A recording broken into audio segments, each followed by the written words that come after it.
Pemirsa, home industri cairan Etomidet ditemukan polisi dan bea cukai di perumahan Pantai Indah Kapuk, Jakarta Utara. Penemuan berawal dari cairan di dalam botol bekas sampo. Paket yang itu mana kau bikin? Where's packet? Where's packet? I've been inside already. Okay, speak English. Where? Chinese. Oh, Chinese. Okay. Polisi mendatangi sebuah rumah di Pantai Indah Kapuk, Jakarta Utara, menemukan seorang warga negara Singapura. Polisi langsung melakukan pemeriksaan. Pelaku langsung ditangkap yang diduga sebagai peracik. Dalam pemeriksaan ditemukan ribuan kartrid yang kosong serta berbagai peralatan yang digunakan untuk memindahkan cairan Etomidet ke dalam kartrid siap edar.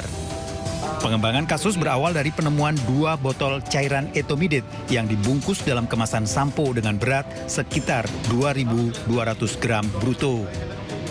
Untuk berapa lamanya ini masih kita lakukan pendalaman, dan untuk banyaknya ya kita estimasi untuk saat ini kita bisa estimasikan dari 2.000 kilo atau 2.000 liter Etomidet bisa untuk 2 liter Etomidet ya Pak? Iya.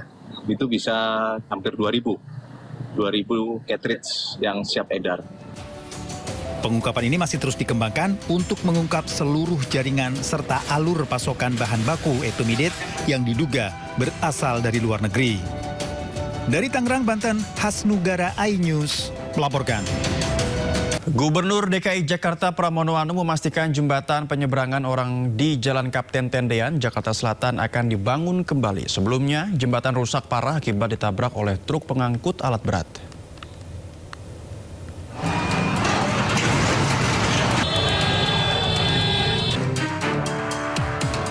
Jembatan penyeberangan orang atau JPO di Jalan Kapten Tendean, Jakarta Selatan akan dibangun kembali. Gubernur DKI Jakarta menegaskan JPO wajib dibangun karena merupakan titik strategis penyeberangan orang. Pihaknya akan mencari alternatif pendanaan untuk pembangunan JPO.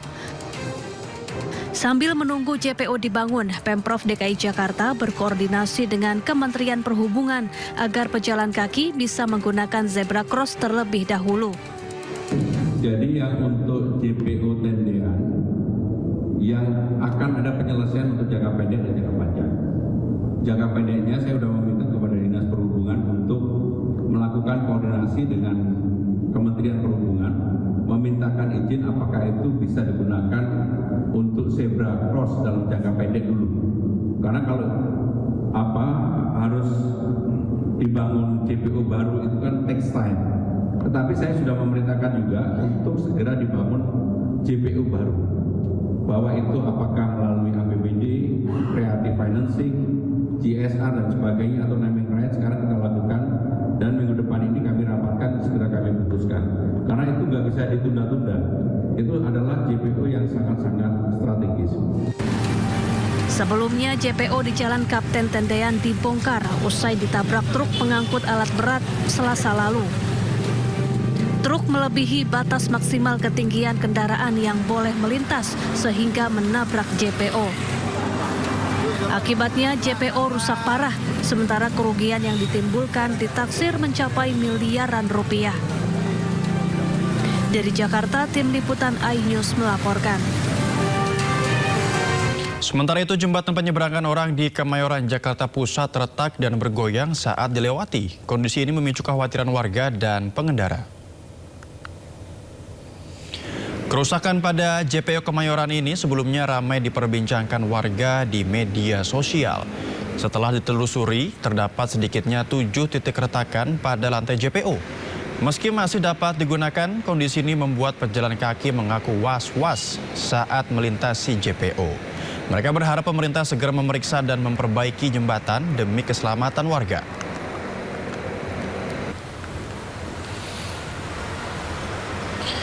Ratusan mahasiswa berunjuk rasa di kawasan Patung Kuda, Jakarta. Masa yang datang membawa 3 tuntutan, salah satunya menuntut evaluasi program MBG.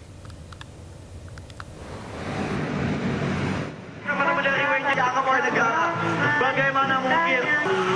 Apakah kalian sendiri melihat itu? Ratusan mahasiswa dari berbagai elemen berunjuk rasa di dekat Monumen Patung Kuda Menteng, Jakarta Pusat. Dalam aksinya mereka membawa 3 tuntutan kepada pemerintah, seperti pembenahan sistem tata negara, penyelamatan sektor pendidikan, serta penguatan kedaulatan masyarakat sipil. Massa juga menuntut adanya evaluasi program MBG yang syarat akan banyak korupsi. Ya terpaksa beli Pertamax juga. Jadi ya krisis-krisis yang bertumpuk-tumpuk ini dan harga biaya hidupnya itu naik ya. Jadi kayak makan itu aja sulit buat banyak orang. Itu kenapa banyak sekali yang kayak namanya stunting dan sebagaimananya. Walaupun udah ada program MBG yang katanya bagus kayak gitu, tapi kenyataannya enggak. Program MBG itu banyak buruknya. Karena walaupun itu adalah program yang memang terdengar sosialis, tapi inti dari program MBG adalah ya korupsi. Melalui aksi ini, massa berharap pemerintah dapat menjadikan berbagai tuntutan terkait kebijakan ekonomi dan kesejahteraan masyarakat sebagai bahan evaluasi. Dari Jakarta, Jen Cahyani, Damaru Caksono, iNews melaporkan. Beralih ke informasi lain, pemirsa, Presiden Prabowo Subianto meminta evaluasi menyeluruh program makan bergizi gratis dan tertibkan SPPG nakal. Permintaan Prabowo tersebut diungkap saat rapat terbatas bersama jajaran Kabinet Merah Putih, pimpinan lembaga negara, Panglima TNI, serta para Direktur Utama BUMN strategis di Istana Merdeka. Selain evaluasi dan penertiban SPPG nakal, Prabowo juga membahas langkah penguatan pelaksanaan program makan bergizi gratis. Prabowo dengan menegaskan setiap program prioritas negara harus dijalankan secara disiplin, tepat sasaran dan bebas dari segala bentuk penyimpangan.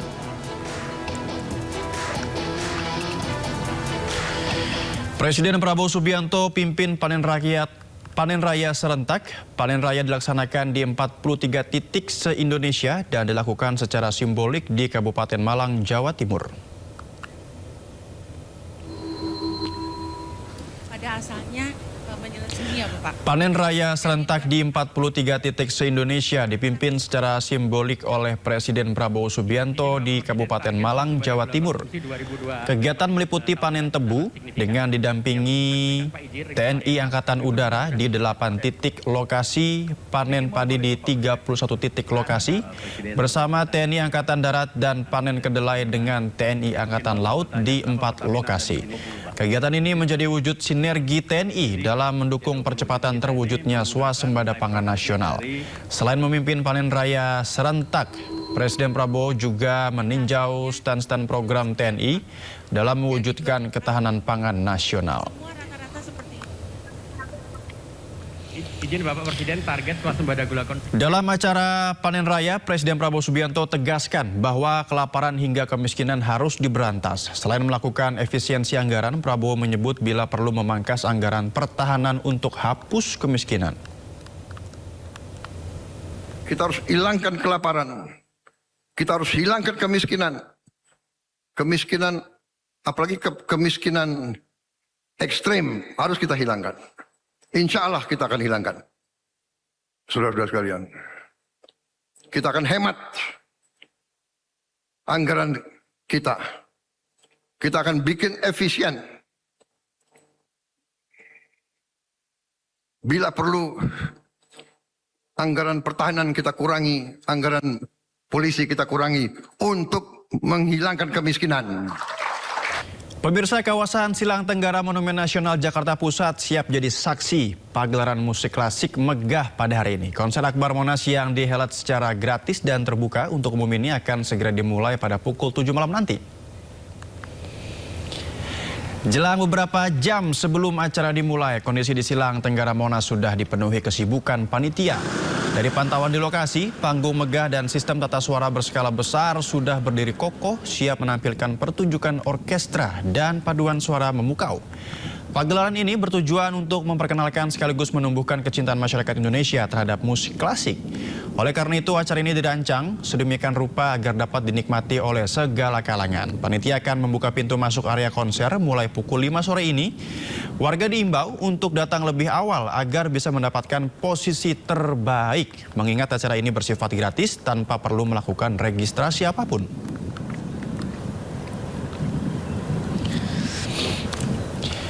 Dan seperti apa situasi terkini jelang konser akbar orkestra yang akan digelar pada pukul 6:30 malam nanti? Dan bagaimana caranya mengakses lokasi tersebut? Kita bergabung dengan Selena Yahya dari Silang Monas, Jakarta. Selamat sore Selena, apa yang akan disajikan di konser akbar malam nanti?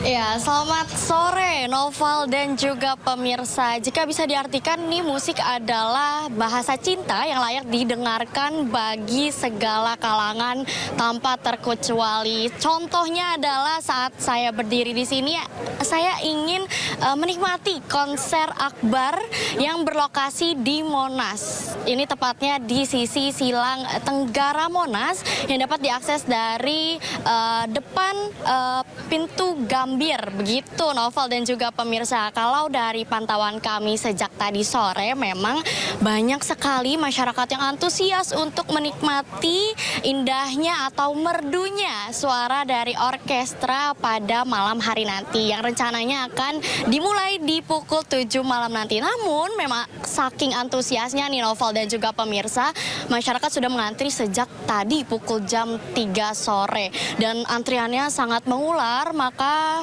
kalau bisa dilihat ya, dari kursinya ini udah lumayan penuh. Jadi jika Novel dan juga pemirsa ingin mendengarkan musik secara gratis tanpa adanya registrasi, dan tentunya ini mudah banget diaksesnya ya pemirsa dan juga Novel, ini bisa langsung ke Silang Monas sisi Tenggara dan langsung bisa datang untuk menikmati indahnya orkestra yang memang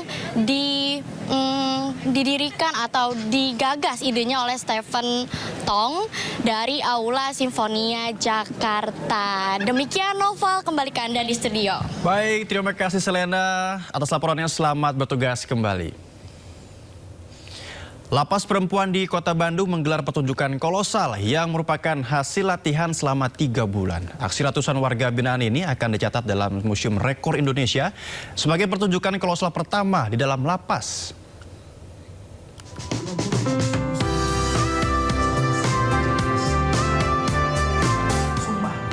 Lembaga pemasyarakatan yang selama ini identik dengan hukuman, kini beralih menjadi sebuah pertunjukan seni yang digelar di Lapas Perempuan kelas 2A Bandung di Sukamiskin.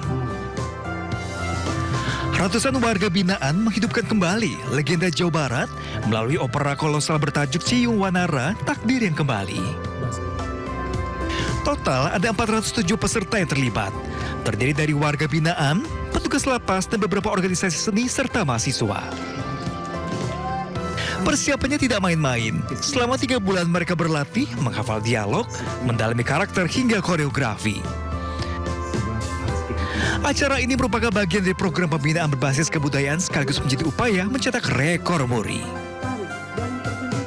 Dan pada hari ini juga dicatat dalam rekor muri, tapi untuk penghargaannya nanti akan diberikan secara langsung oleh Bapak Jaya Suprana di Jakarta. Ibu sendiri melihat talenta mereka seperti apa nih dalam proses 3 bulan ini? Talenta luar biasa. Mereka yang tadinya nol dari something menjadi nothing, dan hari ini kami buktikan menjadi amazing. Melalui aktivitas ini, warga binaan diberikan ruang untuk mengembangkan potensi yang dapat menjadi bekal serta kesiapan sebelum kembali ke tengah masyarakat. Dari Bandung, Jawa Barat, Puji Prayitno, iNews melaporkan. BPIP resmi membuka diklat bagi calon paskibraka tingkat pusat tahun 2026.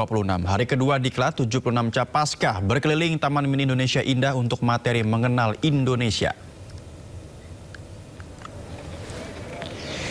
Ya, ini dia sebanyak 76 siswa dan juga siswi pilihan yang mewakili 38 provinsi di Indonesia akan jalani latihan intensif persiapan upacara HUT RI ke-81 Agustus mendatang. Namun, capaska akan mengikuti pendidikan kilat atau diklat terlebih dahulu. Pada hari kedua diklat, capaska mengunjungi Taman Mini Indonesia Indah dengan materi mengenal Indonesia. Mereka diajak untuk mengenal lebih dekat keragaman budaya Indonesia. Kegiatan ini diharapkan mampu menumbuhkan rasa cinta tanah air dan memperkuat wawasan kebangsaan sebagai capaska. Halo rekan-rekan.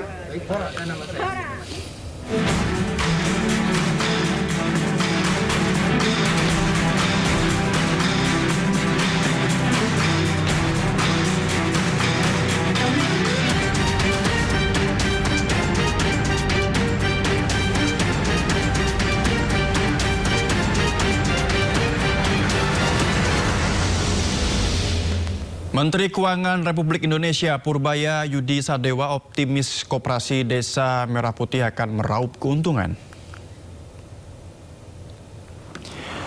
Purbaya ungkap dalam rapat kabinet sudah diputuskan bahwa ke depan seluruh barang bersubsidi akan dijual melalui jaringan Koperasi Desa Merah Putih. Menurut Purbaya, dari nilai operasional sudah pasti untung.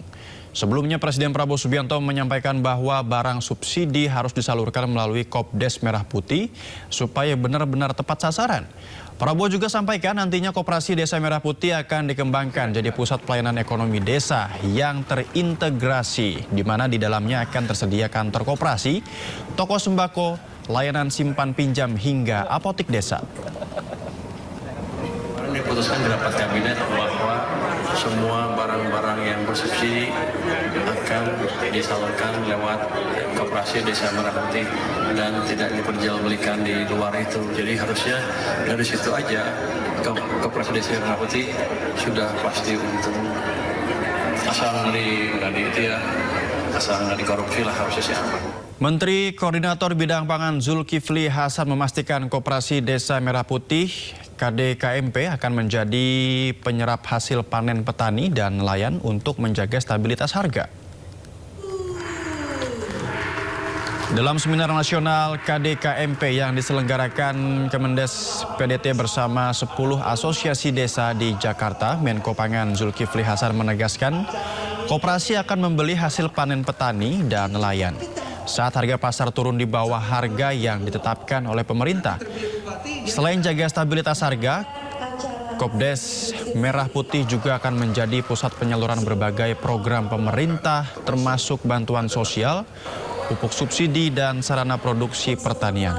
Pemerintah berharap keberadaan Koperasi Desa Merah Putih dapat memperkuat perekonomian desa dan meningkatkan kesejahteraan petani serta nelayan. Kalau di desa itu harga gabah yang sudah kita tentukan 6,5, harganya cuma 6.000, nanti koperasi akan beli. Koperasi store kepada Bulog. Itu fungsi sebagai optaker, termasuk jagung. Itulah saudara, saya jelaskan kepada teman-teman tadi, itu sudah kami rataskan semalam, putusan dari Bapak Presiden langsung semalam. Sudah diputuskan, ya, semalam dalam rakor.